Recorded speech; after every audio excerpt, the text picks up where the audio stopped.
আসসালামু আলাইকুম সুপ্রিয় দর্শক মন্ডলী, আশা করি আপনারা সকলে ভালো আছেন। তো আমার এই জমিটাতে আমি দ্বিতীয় পর্যায়ে সার প্রয়োগ করব। প্রথমে এর আগে একবার সারটা প্রয়োগ করেছিলাম, তখন ঘাসটা অনেক ছোট ছিল। তো ইনশাল্লাহ দেখতে পাচ্ছেন ঘাসগুলি অনেক বড় হয়ে গেছে। তো এখন আমি আরেকবার সারটা প্রয়োগ করে দিব। এবং সাইডের জমিটাতে দেখতে পাচ্ছেন যে এটাতেও আমি একবার সার প্রয়োগ করেছিলাম। তো তারপরের দিনই বৃষ্টি হওয়ার কারণে আসলে পানিটা বেঁধে যায়, সারের কোনো কার্যকারিতা হয়নি। তো আমি আবারও এটাতে সার প্রয়োগ করে দিব। তো আমি আজকে সার দিচ্ছি জেন্টা জিপ।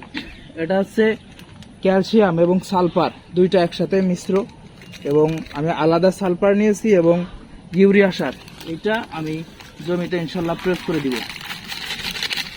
তো আপনারা যারা ঘাস চাষ করেন ইনশাল্লাহ এই সারগুলো দিয়ে দিবেন, ঘাসের ফলন অনেক ভালো হবে।